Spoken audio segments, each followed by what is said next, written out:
자, 잘들 쉬셨죠? 네. 밤에 공부들을 너무 열심히 하니까 낮에 주무시는 거예요. 나이가 많으면 초저녁생이 많아진다 그러니까. 자, 어쨌든 간에 이제 우리가 168페이지 단독 신청 물차례입니다. 등기는 원칙, 공동 신청이 원칙입니다. 등기는 하지만 예외적으로 진정성이 보장이 되어 있다거나 등기 의무자가 없을 때 단독 신청이 가능한데, 원칙은 등기 신청할 때가, 원칙은 등기를 신청할 때 공동 신청이 원칙이에요. 공동의 가장 대표적인 예가 매매 계약을 체결하게 되면 등기 신청은 매도인하고 매수인이 같이 가는 게 원칙입니다. 이거 둘이 가는 게 원칙인 반면에 예외적으로 등기 신청을 단독 신청할 수 있다. 이 예외 규정인데, 단독 신청하는 얘기는 등기 신청할 때 의무자가 없다거나 의무자가 존재하지 않는다거나 진정성이 보장이 되어 있는 경우, 진정성 보장되어 있다는 얘기 믿을 수가 있는 경우는 단독 신청할 수 있다. 이게 큰 틀이에요. 예를 들어 보자고. 아주 쉬운 사례로 상속을 받은 경우는 등기해야 취득한다고 배웠나요? 등기 안 해도 취득한다고 배웠나요? 상속은 등기할 필요 없다고 배웠죠? 돌아가신 분이 피상속인, 상속인. 피상속인 사망 시에 상속인이 취득하는 겁니다. 그럼 등기할 때는 처분할 때 등기를 해야 돼요. 처분 시에 등기할 당시엔 둘이 가야 될까, 혼자만 가야 될까? 상속받은 부동산 팔아먹을 땐 등기를 하고 팔라 그랬습니다. 팔아먹으러 갈 때 내가 등기해야 될 거 아니에요. 아들 앞으로. 그걸 다른 말로 상속 등기라고 부릅니다. 그럼 혼자 가야 될까, 둘이 가야 될까? 혼자. 아버지 모시고 오라 그러면 지금 심각한 문제 발생하겠네요. 그래서 상속은 혼자 갈 수밖에 없다라는 것이에요. 왜? 의무자가 존재하지 않으니까. 또 판결받은 경우는 믿을 수 있나요? 네, 그럼 단독 신청하는 경우가 가장 큰 케이스인데, 그러다 보니까 여러분 교재에서 첫 번째가 소유권 보존 등기란 말이 나옵니다. 소유권 보존 등기의 경우는 단독 신청입니다. 여러분이 미등기 부동산을 처음 지은 경우에 그 집에 대해서 등기를 처음 하더라. 내가 최초로 취득하는 것이니까 단독 신청할 등기고, 법률 제 187조 법률 규정에 의한 것이 상속이 있고 수용이 있어요. 상속받은 경우 단독 신청할 수 있고요. 토지 수용당한 경우에 수용권자가 자기 명의로 등기 단독을 해갑니다. 그럼 토지 소유자 입장에서 등기를 넘겨주고 뭐 자식할 필요는 없는 겁니다. 지가 알아서 가져가요.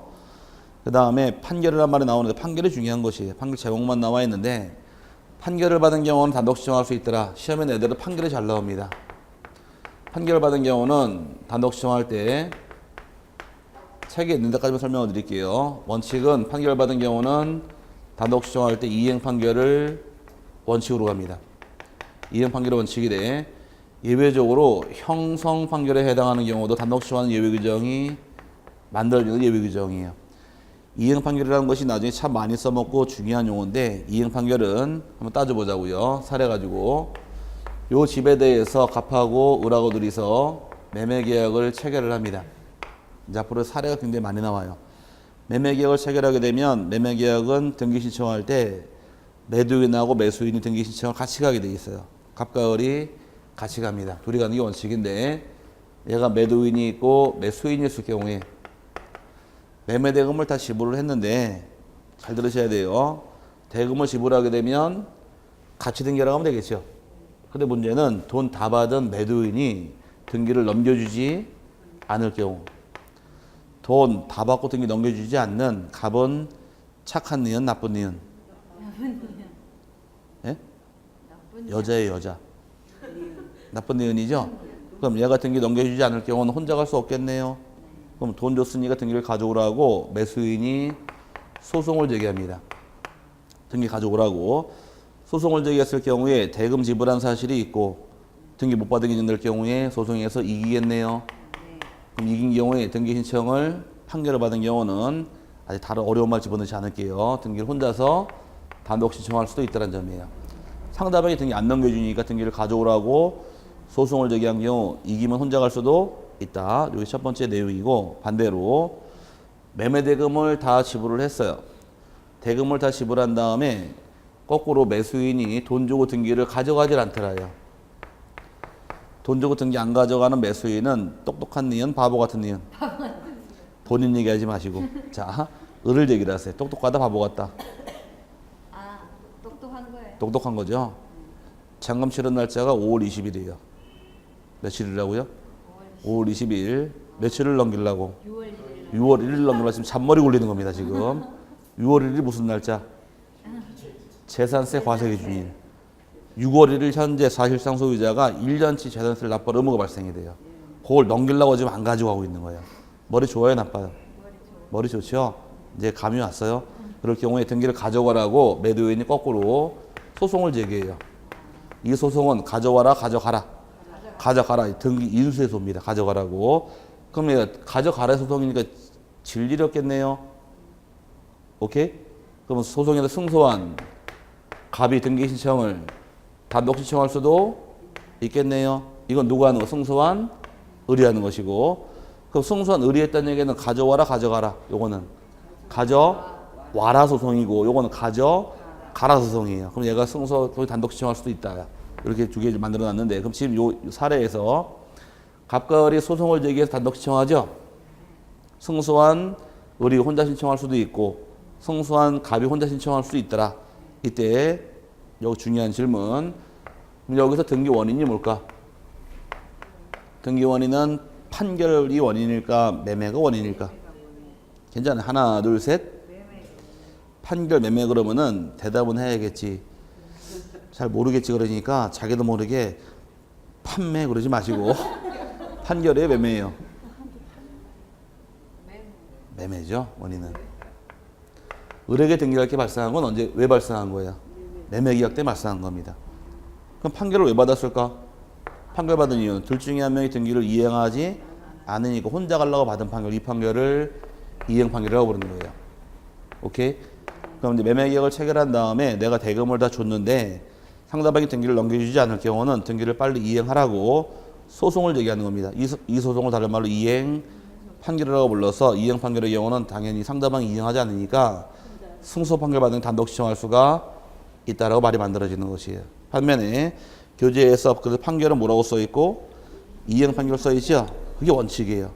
근데 옆에 형성 판결에서 공유물 분할 판결, 상속 재산 분할 판결, 사행위 취소 판결에서 세 개가 따라 붙어 있는데 우리 등기법 문제는 공유물 분할 판결밖에 시험 안 나옵니다. 그거만 참고하시면 될 텐데, 자, 공유물 분할 판결이 유일한 형성 판결입니다. 우리 시험에 나오는 거. 그럼 공유물을 분할을 한 경우에 공유물 분할 판결을 받은 경우에 어떻게 할 것이냐 문제인데, 이 끄집어내서 여기로 들어오자고요. 자, 토지가 한 필지가 있다 가정을 하고 이 필지가 이제 지번이 10번인 토지고 소유자가 A, B 둘이서 공유입니다. 공인 토지가 있는데 공인자 중 한 사람 B가 A에게 우리 공유물을 그만 분할하자라고서 분할 청구가 들어갑니다. 지분 갖다고 인정을 하고 분할 청구가 들어오게 되면 분할 청구를 받은 다른 공유자 A 입장에서는 여기서 질문, 반드시 분할을 해줘야 한다. 아니면 분할을 거부할 수 있다. 분할을 반드시 해줘야 한다. 아니면 거부할 수 있다. 괜찮아, 우리끼리는 뭐 이미 틀렸으니까. 이미 틀렸으니까 자신 있게 거부할 수 있다. 반드시 해줘야 한다. 틀렸으니까 힘있게 대답하시라고요. 자, 반드시 해줘야 한다. 거부할 수 있다. 한번 해보겠다 이거죠. 이미 틀렸으니까 자신 있게. 자, 반드시 해줘야 됩니다. 나중에 민법 배우시게 되면 반드시 틀렸으니까 자신 있게 하시라고 그러니까 자꾸 왜 틀린 대답을 자꾸 밀어붙이죠. 혹시 고향이 전라도세요? 우리 건조가 세. 자, 그럴 경우에 나중에 민법 공부하시게 되면 공유물 분할 청구권은 형성권이에요. 분할하자는 말이 나오게 되면 상대방이 거부할 수가 없어요.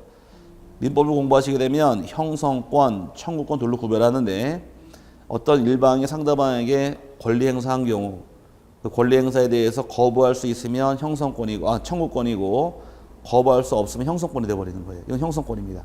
그런데 분할을 해줄 의무가 A에게 발생하는데 A가 분할을 거부하고 있더라요. 그러면 B는 분할을 하자. A는 분할하지 말고 버티고 있는 경우에 협의가 성립될까요? 협의가 안 되겠죠? 나중에 민법 공부하시게 되면 공유물 분할할 당시에는 원칙이 협의가 원칙이고 협의가 안 될 경우 재판상 분할을 해요. 분할을 했을 경우에 분할을 거부하다 보니까 분할 청구의 소송을 B가 제기합니다. 소송을 제기한 B가 원고가 되는 것이고 상대방 A는 피고가 되는 거예요. 오케이? 소송을 제기한 자가 누구? 원고. 상대방이 피고가 되는 겁니다. 그럼 B의 주장은 분할을 하자. A는 분할하지 말자고 버티고 있죠. 판결에 나오기를 이 땅을 둘로 쪼개서 10과 11로 나눈 다음에 10번 땅은 A가 갖고 11번 B가 가지고 판결이 나와버렸습니다. 분할 판결 나왔다는 얘기는 누가 이긴 거예요? 원고가 이긴 거예요? 피고가 이긴 거예요? 원고가 승소하고 얘가 패소했죠? 오케이? 그럴 경우에 승소한 원고 자기 땅이 있어요? B. 이거 자기 땅이잖아. 그럼 자기 앞으로 등기 신청할 수 있어야 할 것이고. 그럼 10번은 누구 땅이에요? A 땅. 그럼 얘는 비록 패했지만 이 땅은 소유권 인정되겠네요. A 땅. 그래서 등기 신청할 수는 있어야 되는 거예요. 그래서 공유물 분할 판결 받은 경우 등기 신청을 각각 가능합니다. 왜? 소유권이 분할된과 동시에 따로 인정되기 때문에 둘 다 가능해요. 설명 안 되는 게 하나가 있어요. 여기서는 승소한 사람 등기 신청할 수 있죠. 공유물 분할은 패소한 자도 등기 신청할 수 있어요. 자기 땅 있어요. 근데 여기서 누구만 나왔느냐? 이행 판결은 승소한 자만 나왔습니다. 이게 차이점이에요. 나중에 책에서 배우겠지만 이행 판결을 받은 경우는 승소한 자만 등기 신청할 수 있다고 배워요. 하지만 형성 판결의 경우는 승소한 자이건 패소한 자이건 둘 다 등기할 수 있기 때문에 차이점이 생겨서 문제화가 되는 겁니다. 이게 차이점이니까 아직까지는 거기까지는 못 들어가니까 개념만 잡으세요. 판결 받은 경우 단독 신청하더라. 원칙은 어떤 판결의 원칙이래요? 이행 판결의 원칙, 형성 판결의 원칙? 이행 판결의 원칙이래. 공유물, 분할 판결 같은 형성 판결의 경우도 단독 신청하는 예외 규정이 있다 잡아놓으시고 형성 판결 딱 하나 뵙기시면 안 나와요. 뭐밖에 안 나오더라. 공유물, 분할 판결밖에 안 나오니 요것만 잡아놓고 넘어가시면 됩니다. 그 다음에 나와 있는 것이 이제 변경 등기는 아직 안 보셔도 되고 말소 등기로 내려와서 여기 이해만 하시면 됩니다. 첫 번째 1번이 등기 의무자 행방불명으로 인한 전세권 저당권 등기란 말 나오는데 가로 열고 써두세요. 옆에다가 재권 판결 뭐라고요?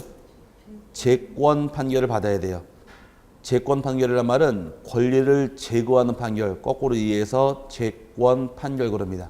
자, 이 사례는 제가 여러분 집에 전세를 살다가 기간이 만기가 되어서 이사 갑니다. 그럼 전세권이란 말은 등기가 반드시 돼 있어야 돼요? 안 돼 있어도 돼요? 돼 있어야 됩니다. 전세권 등기하고 살다가 어제가 기가 만기가 되어서 제가 전세권 등기를 말소하고 이사를 가야 되는데 말소 안 하고 그냥 홀라당 이사 가버렸어요. 그럼 집주인 여러분 입장에서는 제 등기를 말소를 해야 되는데 제가 어디로 이사 갔는지 알아요? 모르죠? 그러면 저를 찾아야 돼 먼저. 둘이 말소해야 되니까 저를 찾기 위해서 법원에 요청을 하게 되면 법원에서 일간신문이나 법원 게시판에 3개월 이상을 알립니다. 돌아오라고. 거기 공시최고예요. 뭐라고요? 공시최고 돌아오라고. 돌아오지 않을 경우 당신 권리가 말소가 될 수 있다고 알립니다.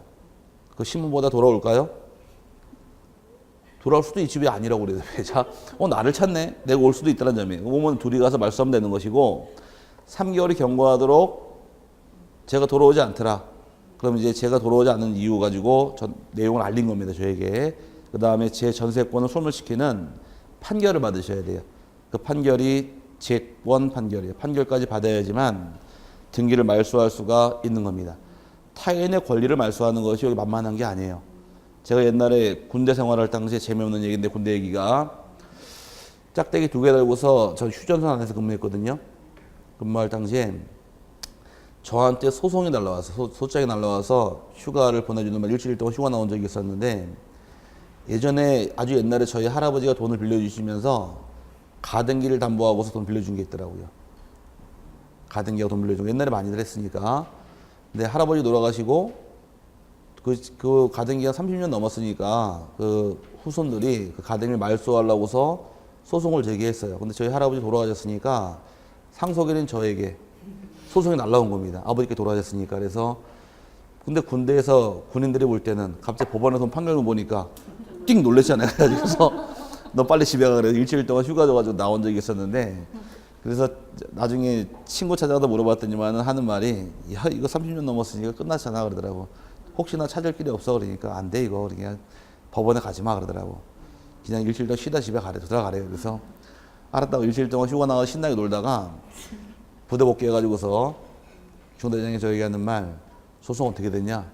졌는데요 그러고 말았는데 자 어쨌든 간에 그러니까 심지어 저희 할아버지 명의에 가등기가 있다 할지라도 그걸 말소하기 위해서는 소송이에요. 그러니까 타인의 등기 말소하는 것이 만만한 게 아닙니다. 그래서 행방불명이 되더라도 일단 소송을 제기해야지만 말소할 수가 있고요. 두 번째, 혼동으로 인한 말소란 말 나오는데 혼동이란 말이 뭘까? 혼동이란 말 들어보신 적 있어요? 오래 공부하시면서? 혼동 못 들어봤어요? 그럼 일반적인 혼동이 뭐라고 생각하세요? 일반적인 혼동은 헷갈려 죽겠다. 그게 혼동이 아니라 동일인에게 양립할 수 없는 권리가 두 개가 들어온 경우에 하나가 없어집니다. 예를 들어서 자 1순위에 갑의 소유권이 있다가 을구 1순위에 을 앞으로 전세권자가 있더라요. 그럼 이 집의 주인은 누구고? 갑이죠. 또 전세권자는 을 여기 등기가 각각 되어 있다가 이 집을 갑이 팔라 그래요. 누구한테 파는 게 가장 쉬울까? 이미 새 살고 있는 을에게 파는 게 가장 쉽겠죠.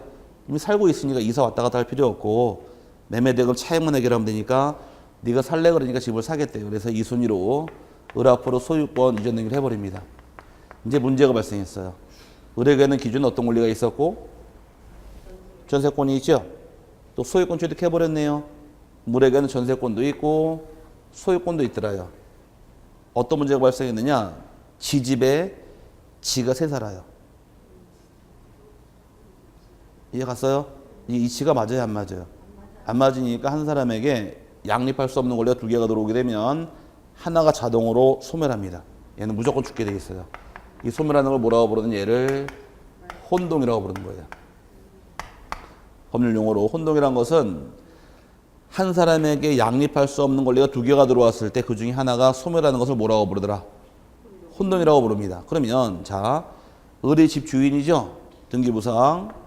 또 전세권자인가요?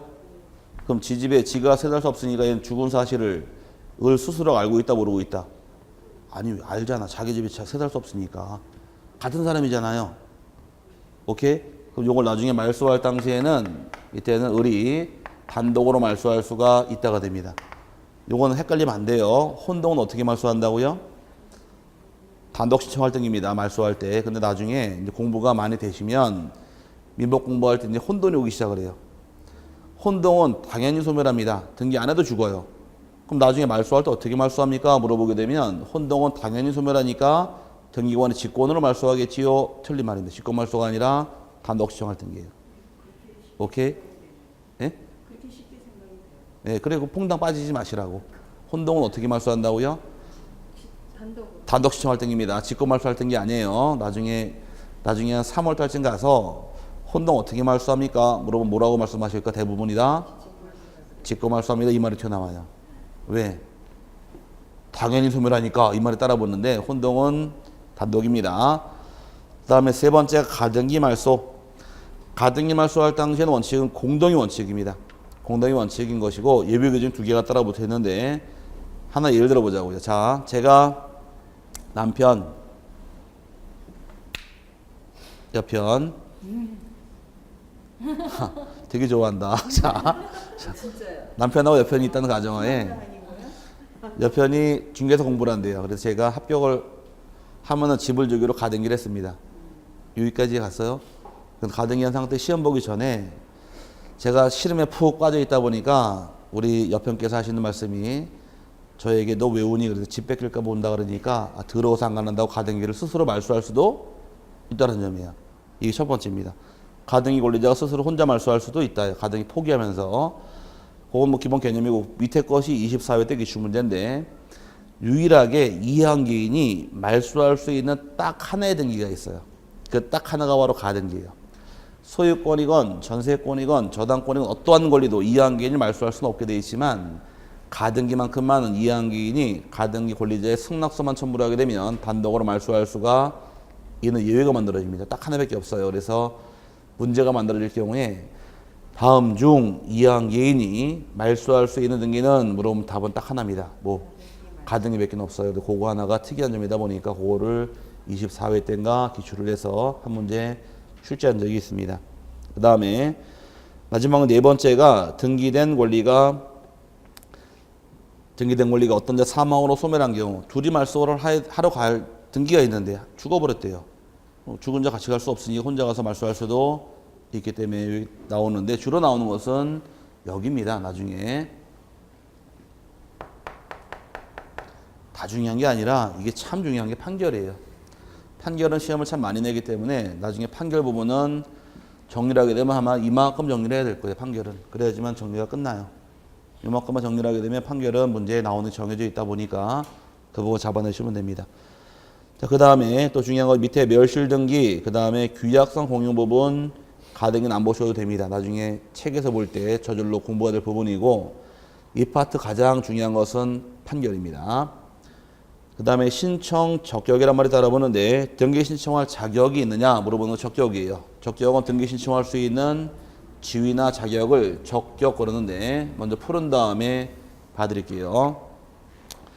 적격이라는 것은 이제 적격이 인정되는 경우도 있고 인정되지 않는 경우도 있더라. 적격이 인정된다는 얘기는 일단 인이면 가능합니다. 인은 둘이 있죠. 법적으로. 자연인하고 또 하나가 법인.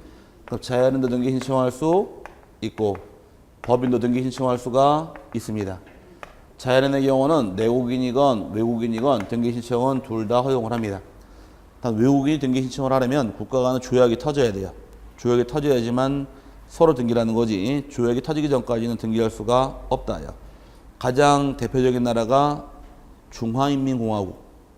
중국 애들 84년도에 수교가 된 이후로 여행을 시작하고 서로 왔다 갔다 교류가 됩니다. 근데 중국이 공산국가다 보니까 수교되기 전까지는 중국을 왕래할 수가 없었어요.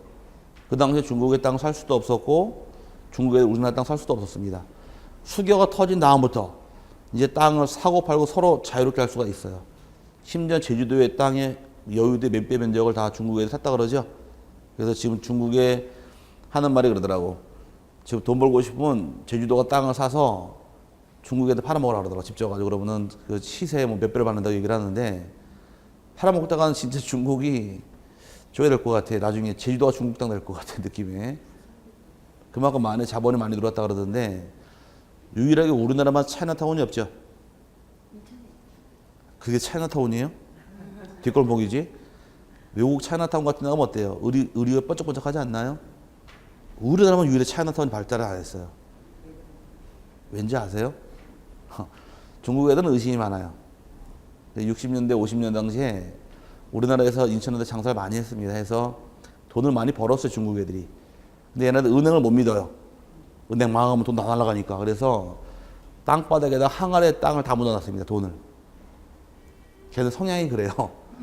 묻어놓고 돈을 꺼내지 않다 보니까 분명히 정부에서 거기 돈이 많은 걸 알아요. 근데 이 돈을 꺼내질 않으니까 경제가 자꾸 돌질 않으니까 그래서 안 되겠다 싶어가지고서 화폐 개혁을 해버립니다. 60년대.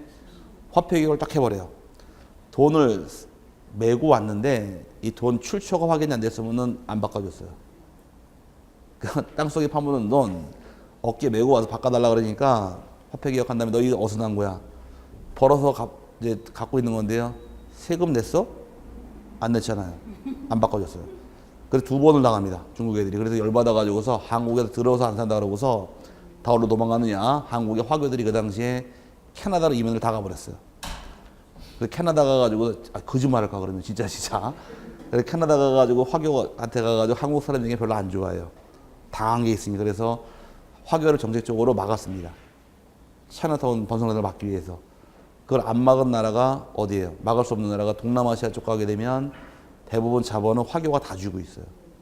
근데 그게 이제 다 뺏겼다고 보시면 맞는데 자본적으로 우리나라만큼만은 뺏기질 않았죠. 우리나라가 참 대단한 나라입니다. 중국이랑 붙어가지고서 인접한 나라 중에서 중국이 복수가 안 된 나라가 몇 개 없어요. 다 중국 됐잖아요. 중국에 부속된 국가가 뭐 95개 부족이 있는데 우리도 조그만 나라잖아요. 이거 어떻게 표현할까? 고려시대까지는 중국이랑 맞짱 뜨면서 나도 고려 황제야 그러면서 노란 옷 입고 신나게 싸웠는데 조선시대부터는 노란 옷을 안 입었죠. 빨간 옷 입었죠. 드라마 보게 되면 왕들이 빨간 옷 입었잖아요. 왜 노란 옷을 안 입었을까? 노란 옷을 입으면은 중국 황제랑 맞짱 뜬다 그래가지고서 황제란 말 못 썼고 임금 왕이란 말 썼습니다. 고려까지는 고려시대 황제란 말을 썼어요. 그러다가 조선시대부터는 이성계가 이제 머리 숙이고서 이제 덤비지 않을게요. 그러고서 중국한테 무릎 꿇고 난 다음부터는 황제란 말을 써서 왕이란 말을 씁니다. 그러다가 나중에 고종 황제란 말 썼죠. 대한제국 선포함과 동시에. 그때 황제란 말 다시 썼는데, 그래서 우리는 왕을 부를 때 뭐라고 부르느냐? 정확한 표현은 황제폐하란 말 쓰는 거예요. 황제란 말 쓰는데 조선시대만큼만은 황제보다 한 단계 낮은 전하. 아닌가? 전하란 말 썼잖아. 전하보다 한 단계 낮은 게 누구예요? 그 다음에 각하. 각하는 높은 신하들을 각하란 말 쓰지 왕이 아니에요. 그러다 보니까 군사정권에서 박정희 대통령이 나 대통령 각하할래 그러니까 머리 나쁜 전두환 나도 각하할래 그러다가 눈치 빠른 노태우 난 각하 안 하고 대통령 할래 그래서 각하란 말 빠진 거 아닌가요? 그렇다고 치고 어쨌든 간에 자 내국인 등기 신청은 다 합니다. 단 국가 간의 수교가 터져야 되는 거예요. 상호주의에서. 그 다음에 법인도 내국법인, 외국법인, 영리법인, 비영리법인 등기 신청은 다 합니다. 이제 문제될 건 없는데 문제가 되는 것은 법인이란 말을 사용하기 위해서는 세 가지 조건을 갖춰야 돼요. 법에는 정관이 작성이 돼야 되고 그 다음에 주무관청 즉 주된 사무를 관장한 관청에 허가를 받아야 되고 법인으로서 법인 설립 등기를 마쳐야지만 비로소 법인 그럽니다. 근데 문제는 법인처럼 생겼지만 설립 등기를 하지 않은 단체가 있어요. 설립 등기를 안 했다는 얘기는 법인이 아직 아니란 얘기죠. 그런 단체를 뭐라고 부르느냐? 법인이 아닌 사단 또는 재단이라고 부릅니다. 법인 아닌 사단 재단은 굉장히 많아요. 법인 아닌 사단 재단은 대표적인 것이 집안내 모이시는 종중 또는 친목회, 동창회, 향후회 이런 단체가 다 법인 아닌 사단 재단인데 친구들끼리 모이면서 모임을 만들면서 친목회를 만들었습니다. 설립 등기하고 뭐예요? 그것도 생각해 봐야 돼요. 자, 친목회 등기 안 하죠? 그럼 법인은 크게 두 개가 있습니다. 사단법인이 있고 또 하나가 재단법인이 있는데 사람이 모인 단체는 뭐라고 부르고 사단법인, 재물로 세운 단체는 재단법인이라는 말 사용을 하는데 문제는 법인 등기가 되어 있으면 법인이라는 말 쓰겠지만 사람이 모이고 재물로 세운 단체지만 아직 법인 등기하지 않은 단체 이걸 다른 말 법인 아닌 사단, 재단 그럽니다. 대표적인 예가 하나가 바로 친목회는 동창회. 여러분 친목회 있어요? 있어요? 나도 친목회 있는데 제 친목회 이름은 일심입니다. 이제 잠이 깰 거예요. 뭐라고요? 일심에 여기 들어올 자격은 다 정관에 작성이 돼 있어요. 별이 최소한 4개 이상 있어야 돼요.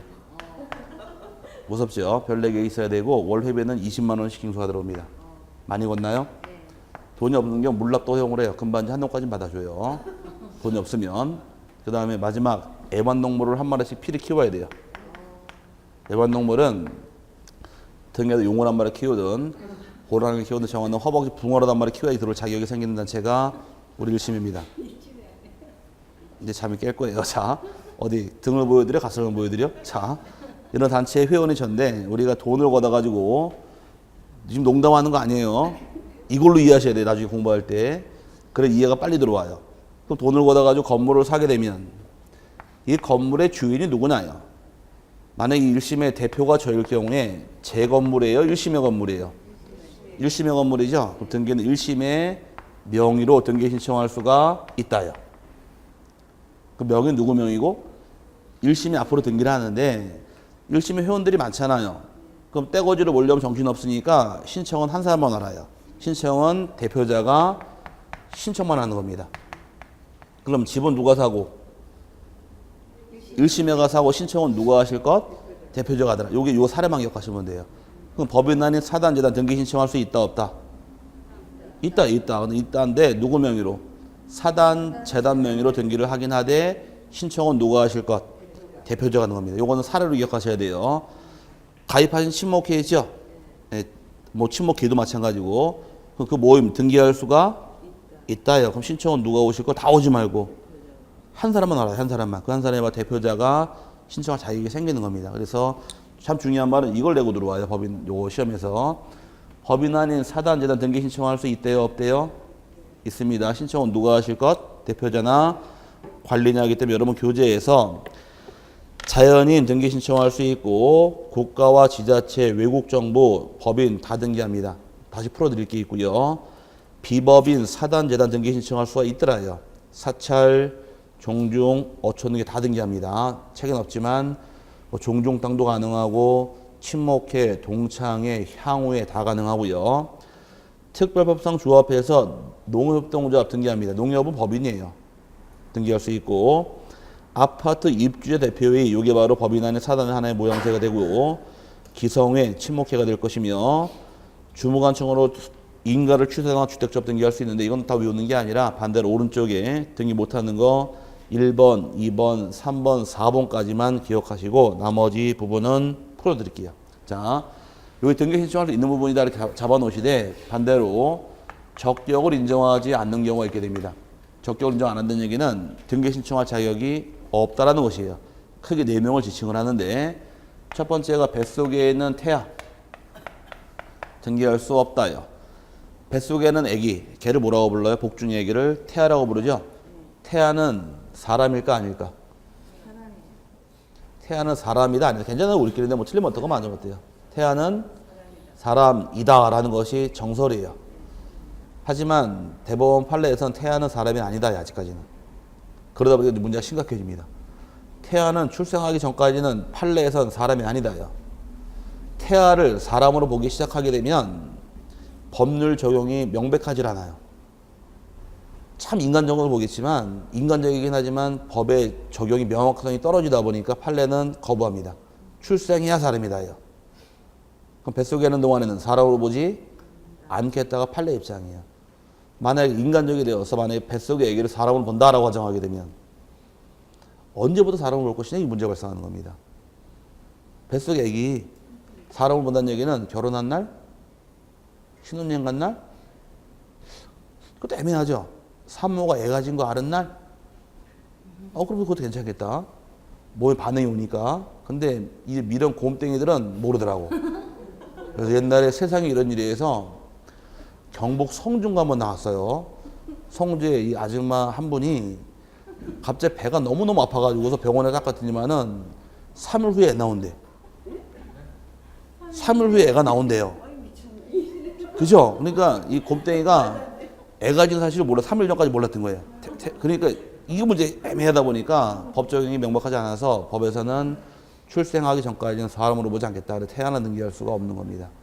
그러다 보니까 문제가 좀 심각해졌어요. 옛날 피드수첩에서 볼 당시에 9개월 된 산모가 교통사고로 태아가 죽었어요. 죽었는데 손해배상금은 태아 사망보험금이 나온 게 아니라 산모 치료비에 안 나왔어요. 그러다 보니까 그 산모가 국가를 향해 소송을 제기합니다. 이건 잘못된 판결이다. 왜? 9개월 된 애 같은 경우는 처음 급하면 끄집어내잖아요. 끄집어내 살려놓게 하는데 이 죽었다는 얘기는 생명이 날아가는데 그걸 인정 안 하는 얘기 잘못된 거 아니냐라고서 소송을 위헌 소송 제기하긴 했지만 그 판례 뒤집을 수는 없는 겁니다. 그래서 일단 출생 전까지는 법적으로 태아는 사람이 아니에요. 농담 삼아 하는 말, 법을 좋아하는 사람은 찔러 피 한 방울 안 나온다 그러죠. 법은 냉혹한 거예요. 그래서 태아는 등기할 수가 없어요. 네, 두 번째가 이제 민법상 조합, 밑에 학교부터 볼게요. 순서대로 학교 등기할 수가 없는데 두 번째 학교는 종류가 크게 3가지가 있더라. 공립학교는 학교가 있고 공립학교가 있고 사립학교 3가지가 정해집니다. 공립학교도 등기할 수 없고 사립학교, 공립 다 등기할 수가 없다요. 등기를 하려면 어떻게 할 것이냐 문제인데 대표적인 공립학교가 있죠. 서울대학교. 서울대학교 소유는 누구 거예요? 국가거니까 등기는 공립학교는 국가명의로 하는 것이 방법입니다. 국가명의로 등기하게 돼 있고 그다음에 주변에 초등학교나 중학교 공립 많을 겁니다. 시군구가 세운 학교들 공립학교란 말 쓰는데 등기는 학교 명의가 아니라 시, 군구 명의로 등기하는 것이 방법이고 그다음에 사립학교의 경우는 법인 명의로 등기하는 것이 방법이에요. 법인 명까지 등기합니다. 이게 뭔 말이냐인데 여기서 하나 타고 돌아갈 것이 여기로 들어와서 여기 사례로 기억하셔야 돼요. 법인 등기할 수 있나요? 법인 등기할 수 있죠. 우리나라의 가장 대표적인 전자회사 삼성전자 아닌가? 맞죠? 그럼 삼성전자, SS전자가 법인입니다. 그럼 삼성전자가 건물을 취득하게 되면 삼성전자 앞으로 등기할 수 있더라요, 당연히. 등기는 법인까지만 등기하는 겁니다. 그럼 돈을 누가 줘요? 삼성전자 총무과에 받을 거야, 아마 예를 들어서. 그럼 삼성전자 총무과 등기할 수 있느냐? 이건 등기가 안 되는 거예요. 어디까지만? 법인까지만 등기하는 거예요. 오케이? 그럼 등기는 어디까지만 가시라고요? 법인까지만 등기하기 때문에 삼성전자까지 등기할 수 있어도 삼성전자 총무과 등기할 수가 없는 겁니다. 이거 참 중요한 사례예요. 요거만 잡아놓으시면 밑에 다 풀려요. 그러다 보니까 요 맞아본 다음에 그래서 사립학교는 어디까지만 등기하느냐? 학교 법인까지만 등기하는 겁니다. 예를 들어서 A 학교 법인 내 B 고등학교가 있더라. 예를 들은 거예요 지금. 그럴 경우에 등기는 어디까지만 하실 것?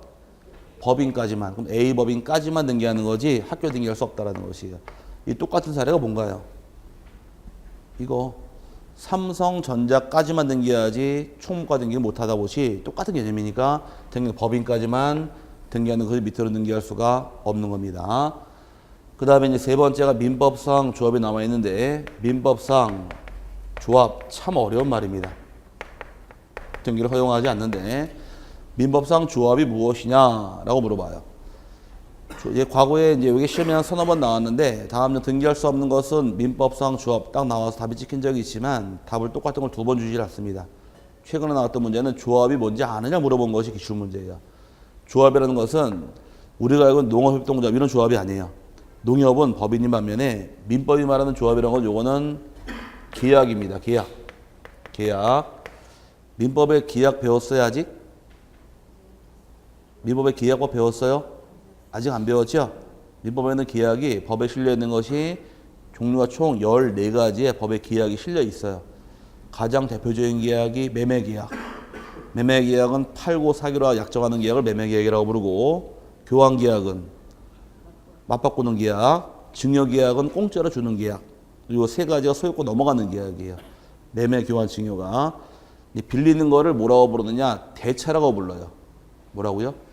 대차. 그래서 대가 주고 나의 물건을 빌릴 때가 임대차, 공짜로 빌려올 때가 사용대차, 써서 없어지는 걸 빌리는 경우가 소비대차라고 할 수 있는 겁니다. 돈은 빌려서 쓰면 쓸수록 없어지죠? 요거를 금전 소비대차라고 부르는 거예요. 계약 이름이. 그 다음에 물건 맡기는 계약을 임치계약, 업무 맡기는 계약을 위임계약, 그 다음에 너 취업해도 되겠습니까? 들어와. 고용계약. 이런 계약들이 다 있는 거예요. 그 중에 하나의 계약이 조합계약이에요. 제가 청약 승낙하자고요. 제가 여러분에게 대답하셔야 돼. 저 1억 내고 여러분 1억, 자본금 2억으로 우리 건물 1층에서 식당 하실래요? 라고 제가 청약을 했어요. 같이 식당 동업하자고. 나도 싫어. 빨리 말씀하세요. 네. 오케이. 그러면 식당 동업하기로 합의를 받죠? 이게 조합계약이에요. 동업하기로 합의 보는 계약을 뭐라고 부른다? 조합계약이라고 부르는 겁니다. 계약 이름이. 그럼 여러분하고 저하고 식당을 동업하려고 합의는 봤어요. 근데 건물 산 거 있어야지? 없잖아요. 그럼 등기를 못 하는 거예요. 그럼 나중에 우리가 자본금이 얼마가 있어요? 1억, 2억? 1억씩 해서 2억 있잖아. 자본금 2억 가지고 건물을 산 경우 이 건물의 소유권자 여러분하고 저하고 2명이에요. 같이 소유하고 있는데 이 공동소유입니다. 이 공동소유가 세 가지가 있는 거예요. 공유가 있고 합유가 있고 총유가 있는데 우리 만난 관계가 지분 형태일 때는 공유란 말 쓰고 만난 관계가 계약 형태일 때는 합유란 말을 쓰고 떼거지로 소유하는 걸 총유라고 불러요. 그럼 여러분하고 저하고 조합계약, 동업계약으로 만났으니까 이 소유권은 합유다라는 것이 내용이에요. 그 민법상 조합은 등기할 수가 없고 등기는 뭘로 등기해야 할 것? 합유로 갑니다. 근데 이게 좀 어려워요. 지금 아직 배운 게 아니니까 그냥 등기 못하는 거에 대해서 민법상 조합은 등기할 수 있더라 없더라? 없고 등기는 뭘로 등기하실 것? 합유로 간다. 이렇게만 간단히 봐놓고 넘어가시고 민법 공부가 되어서 조합이란 말을 배우시게 되면 요 말을 또 여기서 불거지 나온 지문이 또 있어요. 그 나중에 실력 좀 좋아지면 할 부분이고 마지막 네 번째가 이제 나와 있는 것이 읍과 면 나와 있죠. 읍면 독립까지 원칙의 등기를 못하는 겁니다. 이제 국가 등을 뭐라고 부르느냐? 공법인이라고 불러요. 그 주문에서 공법인의 경우는 크게 지금까지 떠드는 거 국가 등기할 수 있을까? 국가 등기할 수 있을까 없을까? 괜찮아 우리끼리인데 뭐 틀리면 어떻고 맞으면 어때요? 하나 둘 셋. 아니 여기서 아까 국립학교 누가 앞으로 등기해라? 국가 앞으로 등기한다고 설명을 드렸으니까 국가 등기할 수 있어야 되는 거 아니에요? 아 국가 등기한다고 한 1m 떨어진 것도 아닌데 여기 따라놨는데 자 국가 등기할 수 있지요? 내가 다음에 이거 강의 안 해. 다른 강의 안 하자. 그 다음에 국가 밑에는 행정구역상 시와 도, 경기도나 서울특별시 등기할 수 있습니다. 그 다음에 시, 군, 구까지 등기할 수가 있어요. 의정부시, 양주군, 뭐 가평군, 또 노원구 등기를 다 합니다. 여기까지가 등기하는 과정이에요. 행정구역상. 하지만 읍면 동리 등기를 못해요. 등기하고 못하고 차이점만 이해하시면 될 텐데 어떻게 이해하면 쉬워질까? 가만히 생각해 보니까 국가는 세금 걷나요? 어떤 세금 거든 국가가 걷는 대표적인 세금. 이렇게 이해하자고. 부동산을 취득했죠? 취득하면 납부하는 세금. 취득세. 그 취득한 부동산 갖고 있더라, 보유하더라, 납부하는 세금. 재산세. 양도할 때 납부하는 세금. 양도, 소득세 세 가지가 이제 부동산을 취득해서 팔아먹을 때까지 쭉 부과하는 세 가지 큰 세목이 세 가지예요. 취득할 때 무슨 세금? 취득세, 보유하더라, 재산세, 팔아먹더라, 양도소득세가 가정한 이 세 개 중에서 세액이 가장 큰 게 어떤 걸까? 세금 가장 많이 거치는 거. 양도세죠. 단기 차이 큰 곳에서 세금 많이 내야 되니까. 그럼 양도세는 누가 가져가느냐? 가장 큰 세금 국가가 가져가는 거예요. 그 다음 큰 세금은 취득세, 재산세, 양도세에서 하나 나왔잖아요. 양도세는. 그 다음 큰 세금은 취득세. 그건 시도지사가 부과하는 세금이에요. 오케이? 그럼 재산세가 제일 작네요. 그건 시, 군, 구 세금이에요. 그렇게 하시면 안 헷갈릴 거예요. 뭔 말인지 갔어요? 그럼 그 부동산을 취득해서 보유하다가 팔아먹을 때까지 부과하는 세금 세 가지인데 취득세, 재산세, 양도세가 있는데 이 세 개 중 가장 큰 세액은 양도세는 국가가 부과하는 세금입니다. 그 다음에 시도지사가 부과하는 세금은 취득세예요. 아닌데 취득세 고지서 구청에 주던데 구청에서 발급해 주죠, 고지서는. 하지만 그 세금 구청이 발급했다 할지라도 세액은 전부 다 서울시로 다 들어가는 거예요. 그럼 서울시가 고지서 발급할 업무를 구청이 대신했네. 그래서 거둔 세액의 3%를 뻗지로 떼줘요. 이런 대가로. 그리고 97%는 원로 다 들어가고 서울시로 다 들어가는 것이고 3%만 수수료조로 해서 구청이 받는 겁니다. 대신해 주는 것이고. 그러면 감 잡았어요? 차이점 이 세 명은 과세권이 있어요. 그럼 등기 신청할 수가 있다 이렇게 하면 쉬워져요. 하지만 읍면 동리 과세권이 있더라 없더라? 없습니다. 세금 못 걷어요. 그럼 등기할 수가 없다가 되는 거예요. 그래서 읍면 동리 등기 못하는 게 기본 원칙인 반면에 하나 예외가 있더라요. 동과리, 상계동, 하계동, 양평, 양수리 등기를 못하는 게 원칙이지만 이 동리 주민들이 법인 아닌 사단을 세웁니다. 뭘 세웠다고요? 법인 아닌 단체 만들었던 얘기예요. 친목회를 만들어서 법인 아닌 사단을 구성할 때는 이때는 등기 신청할 수가 있다. 이게 예외 규정인데 이게 뭔 말인가 보자고. 자, 원칙은 상계동은 등기할 수 있더라 없더라? 상계동 등기할 수 없다요. 동은 등기 못해요. 어디까지만 등기하실 것? 행정구역상 시, 군, 구까지만 등기하게 되어 있는데 문제는 상계동 주민 여러분하고 제가 10,000원씩 걷어가지고서 마을 회관을 집니다.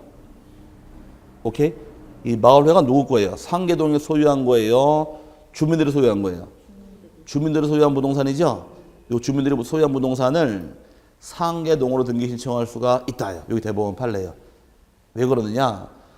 법인 아닌 사단 재단은 대법원 판례에서 명칭에 제한이 없다요. 그럼 우리가 모임을 만들었는데 우리 모임 이름을 뭘로 정한다는 얘기예요? 상계동으로 정해도 무방하다 되기 때문에 등기하는 겁니다. 그래서 요 예외가 있다 보니까 여러분 교재에서 몇만 빠져 있는 거예요. 그 다음에 이제 5번, 6번, 7번은 안 보셔도 되고 두 개만 잡아드릴게요. 서울특별시 사고대책본부 등기할 수 없다고 나와 있죠?